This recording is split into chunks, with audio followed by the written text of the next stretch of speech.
started doing alternate day fasting. And for 4 months, I did alternate day fasting completely, where I was doing a 4-hour window every other day. Felt incredible. I mean, incredible. I lost, huge amounts of body fat, gained huge amounts of energy. I rolled back all kinds of inflammatory stuff, old aches and pains, melted away. I look significantly younger. It's ridiculous. Wow. I'm carrying around, at this point, a year later, I'm carrying around 30 pounds, 40 pounds less weight than I did a year ago.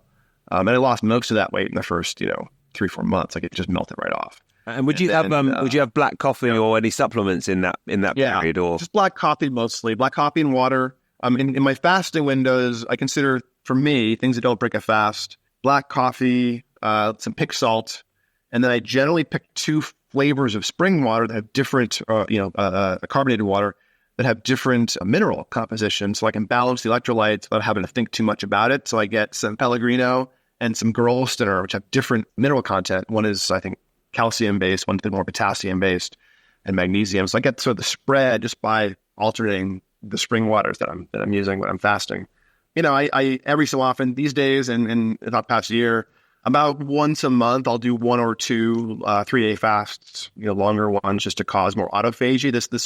There's a curve of how much these metabolic processes kick in the longer you don't eat. And often, for me, and for what I've sort of gleaned from literature, there seems to be a sweet spot between 36 and about 70 hours. Yeah. And a lot of the processes that really kick in around 30, 36 hours somewhere for most. Wow. But then going up to about 60, 65, 70 hours, you're actually kicking on more and more different processes and accelerating the amounts of processes you want to happen.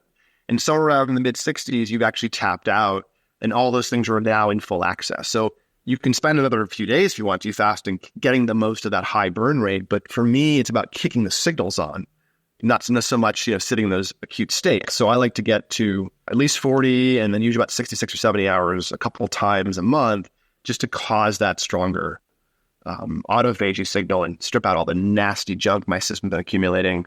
So the 36-hour window is actually, I think, the sweet spot for people to think about as if their first long fast. It's not that hard. If you're already doing some intermittent fasting or time-restricted feeding or 1 meal a day, whatever you want to call it, where you're eating within a few hours, I think most biohackers do intermittent fasting wrong.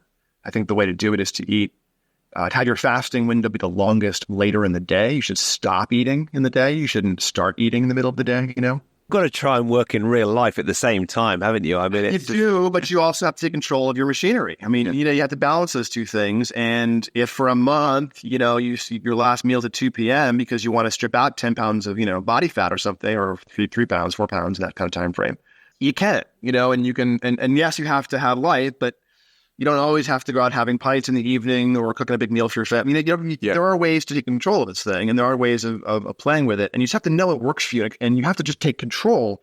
I mean, I could tell you how to drive in great detail, but until you sit behind that wheel and learn what it feels like to have one hand on the shift and the foot in the brake and the gas, your hand on the wheel, and to do all those things at the same time and learn how it feels one car to the next, you're not going to learn how to drive. So you have to kind of figure out, oh, wait a minute, pushing on this does, okay, cool. That's how that feels. And that's why tools like sleep trackers and, day diaries and food trackers and fasting trackers, it's not so much about the individual data. It's about looking at the perspective of control. Drucker, what gets measured gets managed, right? So this is true in biology as it is in business.